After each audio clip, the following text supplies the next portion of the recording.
Well, hello, hello, hello once again, and welcome back to another episode of the Summer Spotlight 2020. I am your host, Gayle Nicholson. Thank you so much for joining us here today. If you're watching on Facebook, please give us some love, some hearts, some likes, maybe make a comment or two. And if we see them, we'll mention it. And also, if you are watching on YouTube, please subscribe. We are growing, and I would love to have you along for the ride. All right, so today I get to introduce you to this delightful lady who is a writer, a speaker, and even more importantly, a writing coach. And she has a fantastic story to tell you about. So I am just going to introduce her. Welcome to the show, Ms. Myra Levine, writer, speaker, and writing coach from MyraLevine.com. Thanks so much for joining me today. How are you? I am fine. Thank you for having me. Absolutely. Absolutely.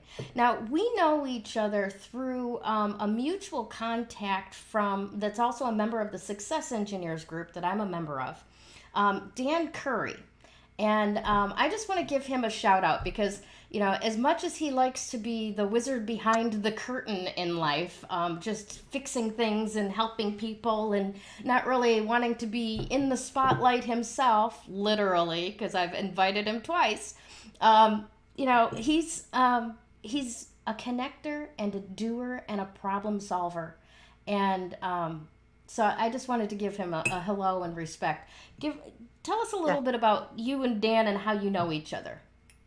We both belong to a networking group called Gold Star. That's where I met Dan.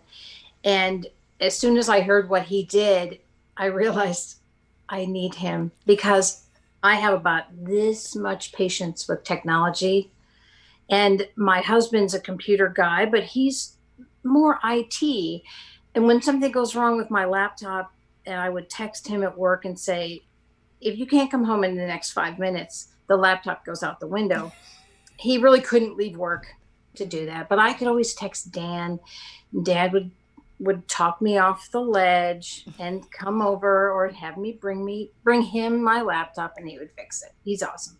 He is, he is. So if you have any problems with your computers, reach out on Facebook to Dan Curry.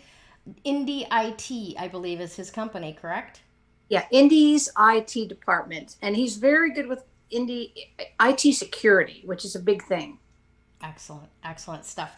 All right, now to the task at hand today, Ms. Myra. Please tell me a little bit about your background and how you got into writing and becoming a writing coach.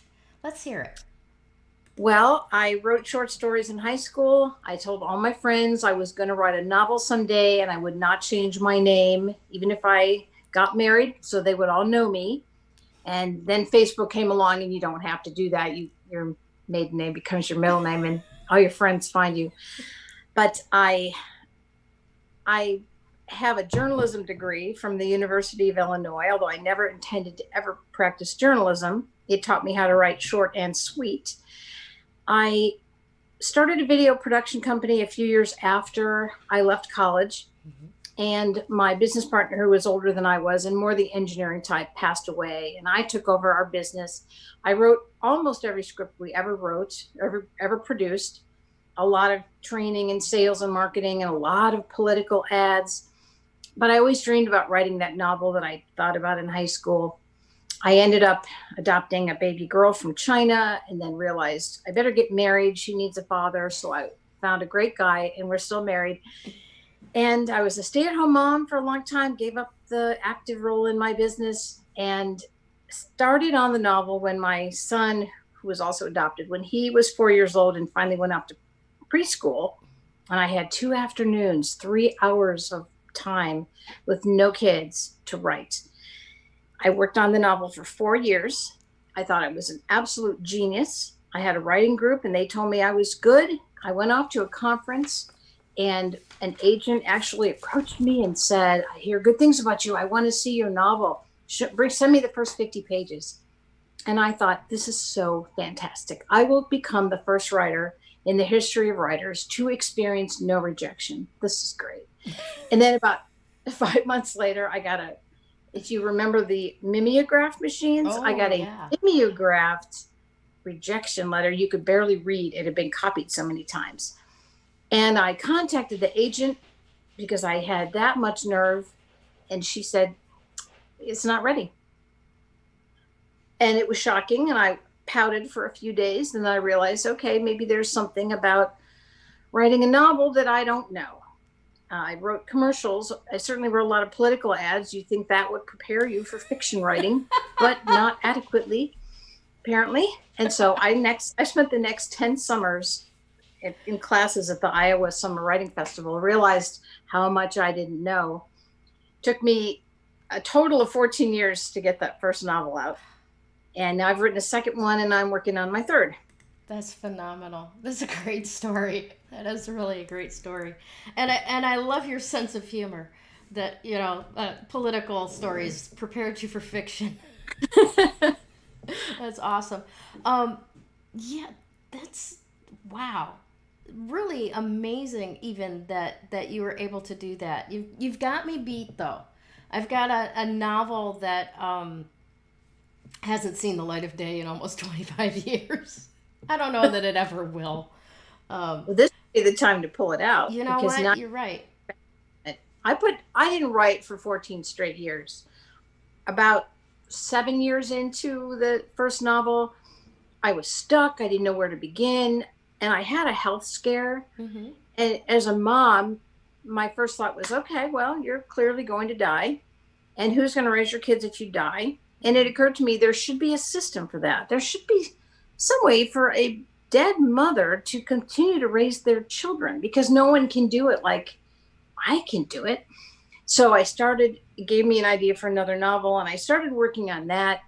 Then I went back to the first one and read it and thought, this is not as bad as I thought it was. I can fix this. I can make it better. So that's where the second novel came from. But that year or two that I took off from the first novel was what I needed to do to get perspective on it. Sometimes it does need to simmer, doesn't it?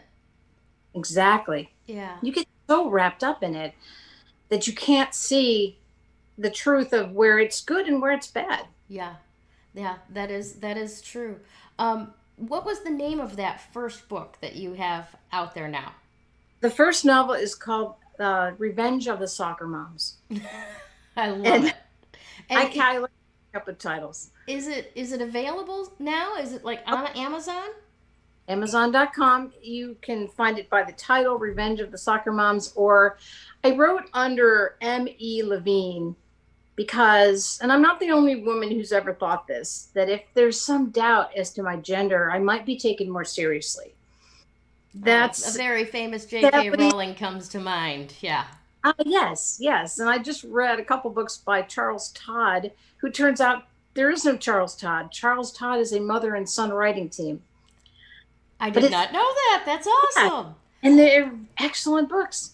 So you can find me under M.E. Levine, but if it helps if you know the title too.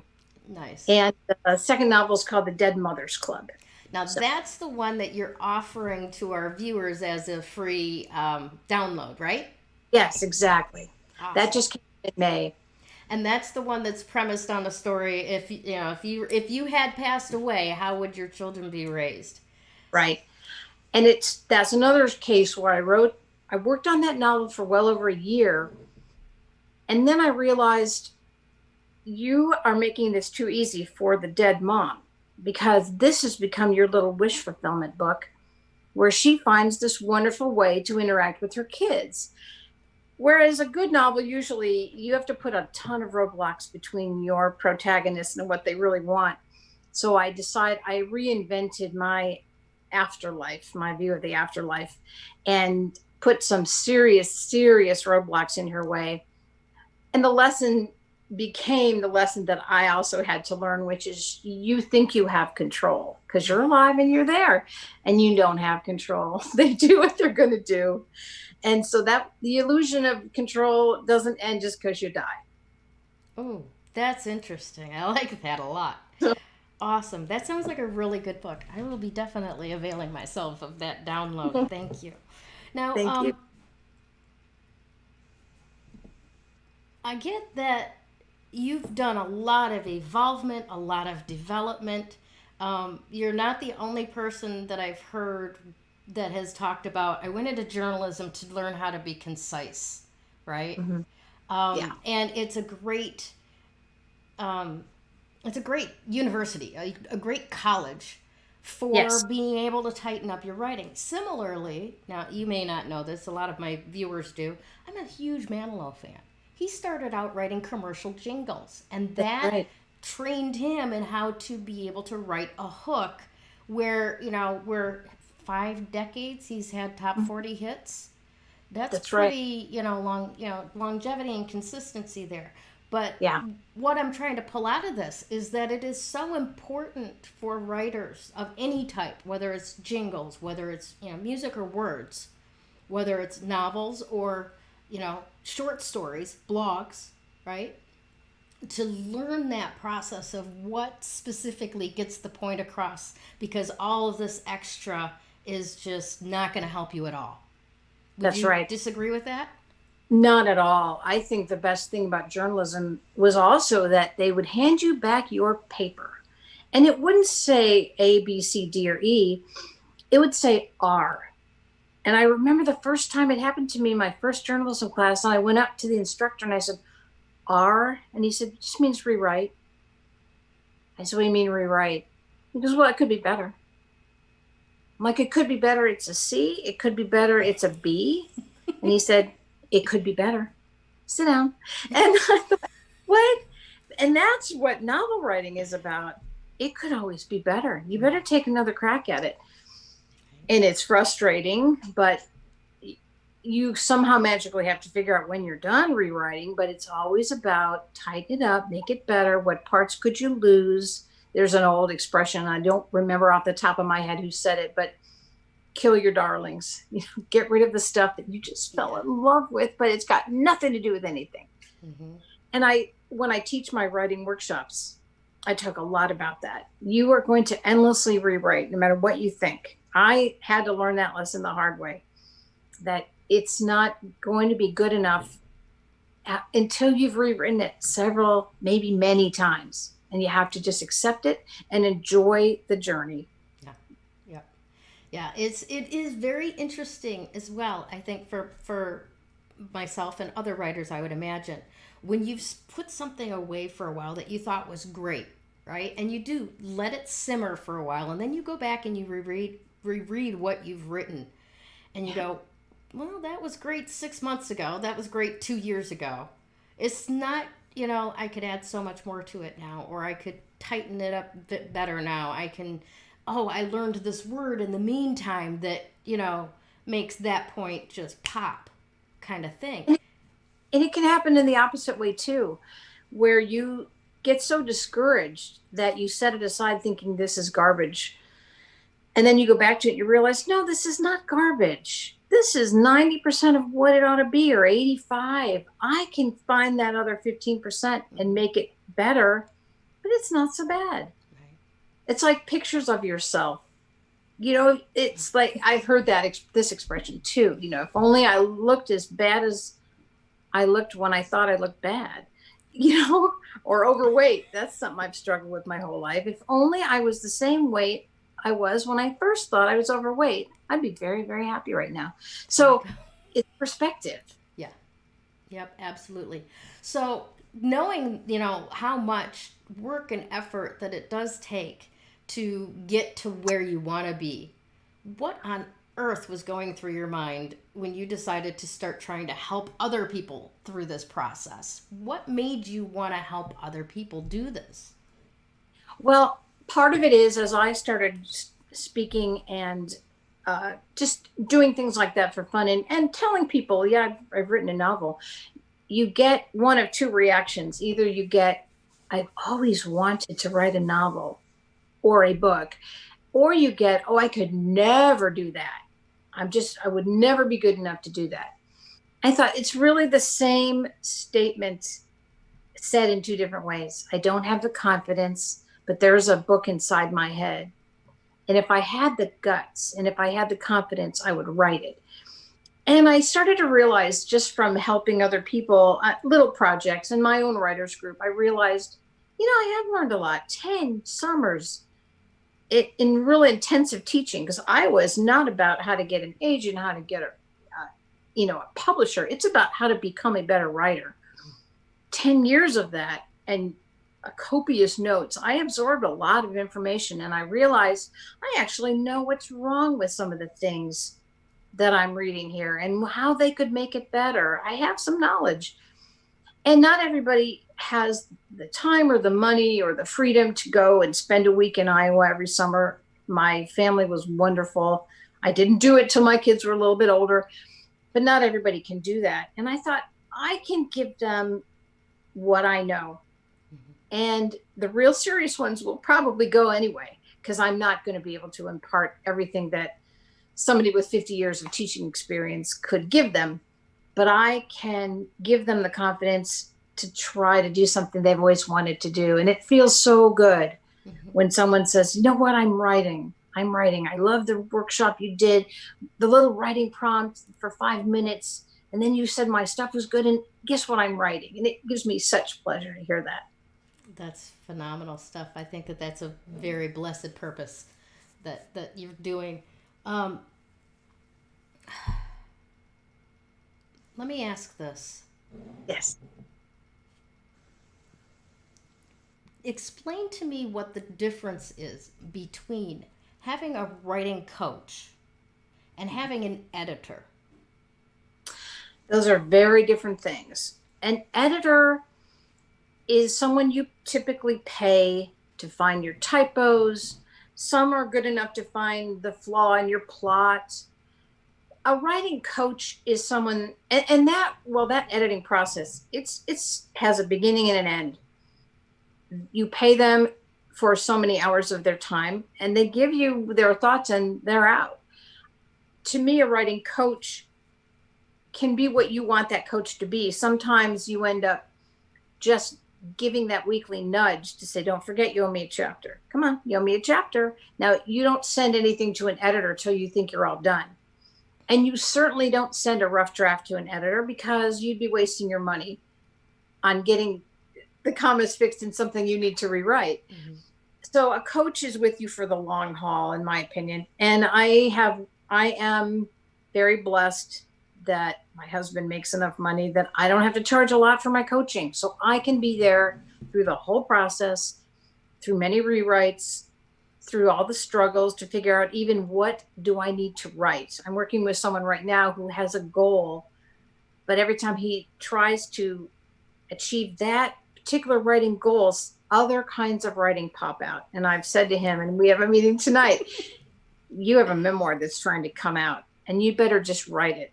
Forget this other stuff. Get that memoir written. It's the best stuff you hand me is the memoir. Write it.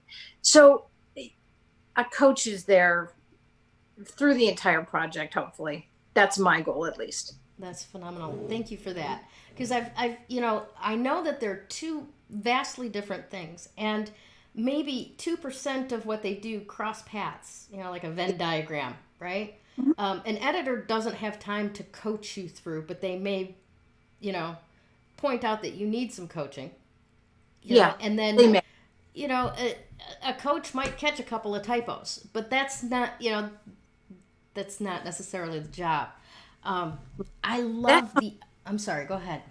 Oh, yeah, the typos and the commas, I point them out when I see them with a quick little mark, but that's the last thing you worry about. When you're all done, you worry about the commas and the spelling and all that stuff. Yeah. But what's the plot, and how does this story unfold? Does it get the point across that you told me you wanted to get across? That's the bigger picture. And I think that's where a coach comes in more than an editor. Mm-hmm. I would agree with you. And I love the idea of I don't want to call it hand holding, but it is somebody holding your hand through the process. Because especially for me, when I'm writing about stuff and I'm imbuing it with my own experiences, sometimes that calls up an emotional state that, I push back from, right? And to have somebody hold my hand and go, it's okay. It won't, it won't eat you. Go ahead. I'm right here. Yes. I have had people come to me after a writing workshop when they were in person, for example, and a woman came to me at the Indianapolis Public Library after I did a workshop, and she said, I need to write about my childhood. I was horribly abused. And every time I try to write it, I just start crying and I can't write. And I said, well, that is what a coach is for. We will take little bits and we will figure out, how do you process this? How are you going to package this experience so that you can handle it? Because you could probably do people a lot of good, especially young girls going through what you went through. You have a story to tell and you could save some lives. You have to get a little perspective on this. We have to treat it like a writing assignment, like English class, where you can get emotionally a little more distant from it so that you can write it. I'll give you little assignments to do, and you'll practice stepping away from the emotion. I might even have you write it in the third person, about as though it were someone else, and try a chapter like that and see if you can get perspective on it. Yeah, that's excellent advice. One of the personal development programs that I was in, one of their processes is to write your story, like about your life, right? And it's not, a 10 chapter book. You get 20 minutes maybe to write down all the things that pop to the top of your head. And then you get a partner and you read it to them over and over and over again until it becomes emotionally neutralized, like you're separate from it.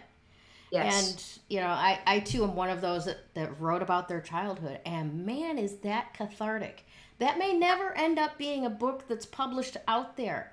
But I highly recommend that everybody should write their own story just to get it up and out and to be able to look at it objectively. Yeah. And I had almost the opposite experience one of my first years in Iowa. I was in a class that was mainly dealing with point of view. And the instructor said, send me an email over this, before the summer session begins. I want to know what you're looking for in my class. And I said, it was my first novel. I said, I'm writing about this woman and her four good buddies. They all sound alike. They all sound like me. And I don't understand. I'm not sure how to separate them. And because my writers group likes what I'm writing, and yet they can never remember who's who. And one of the things she told me after she read my 30 pages was, you in class make great jokes and tell great stories about your weight issue, being Jewish, raised in a Catholic suburb of Chicago. Why isn't any of that in your book? And I said, oh, well, it's not in my book because I read that it's just very amateurish to write about yourself. And she said, that's the dumbest thing anybody ever said to a writer.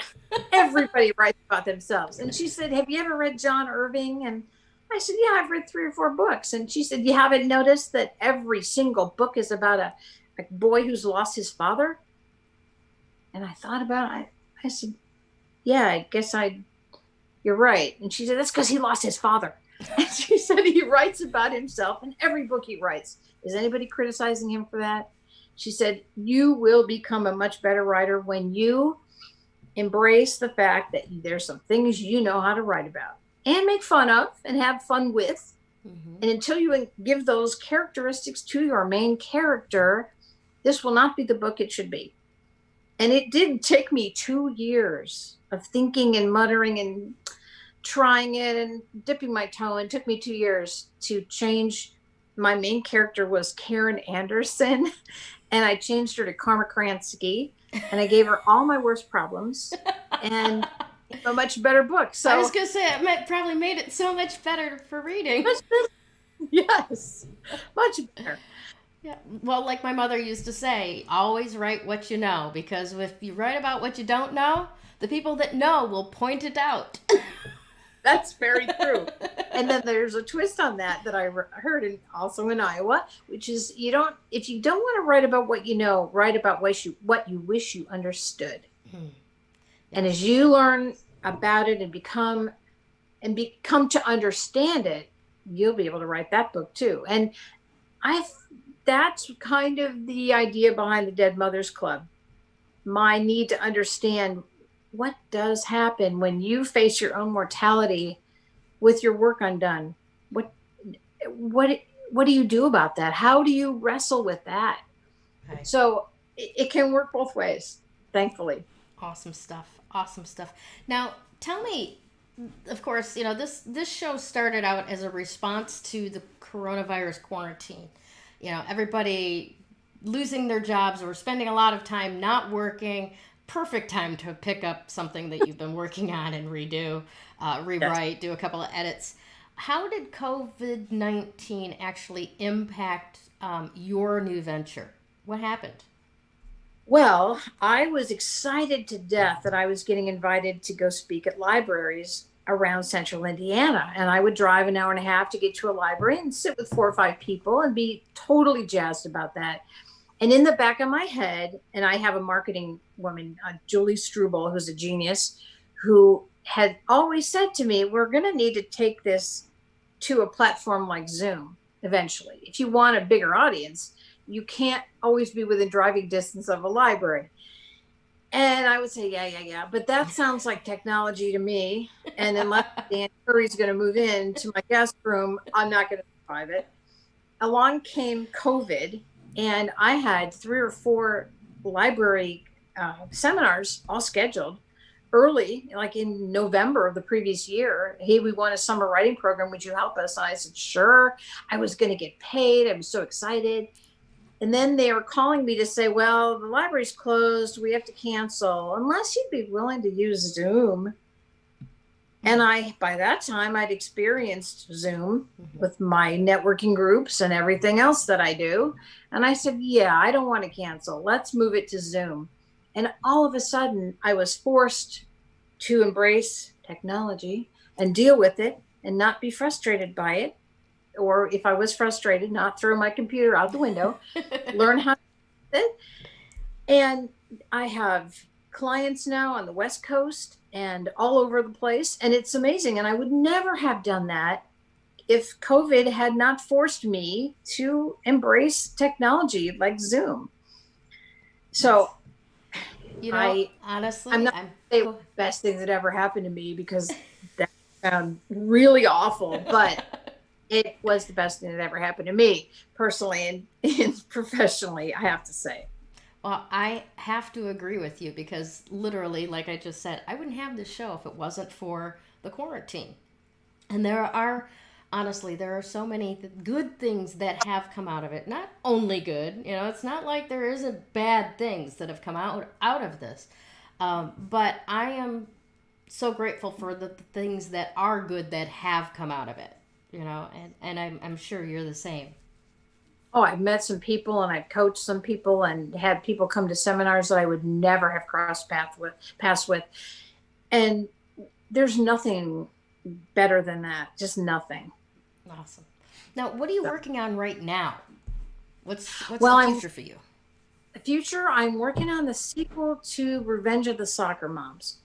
In the first book, all the kids are preschoolers and they're all in a playgroup together. And so now they're all going into kindergarten in the next book. And when I was a stay-at-home mom, I was talked into helping to run the PTO at my kids' grade school. And nutty things happen in a PTO. My mother was And a PTO president for a number of years. I know what you're yes, talking about. mine too. Mine was always the queen of the PTO. She ran every fundraiser.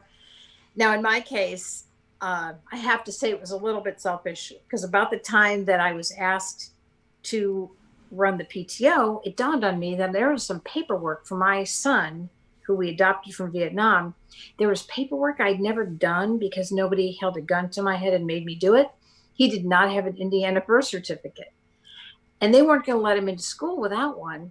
Mm-hmm. Except that I ran the PTO. They're like, oh, yeah, you work on that when you have time, Miss Levine. It's fine. Yeah, of course you can start kindergarten. And so I was like very happy to do that. And actually, it wasn't until he decided to do high school online where they didn't know me and didn't care and they don't have a PTO that I actually got him a birth certificate. I'm embarrassed to say. But that's when there was sort of a gun to my head.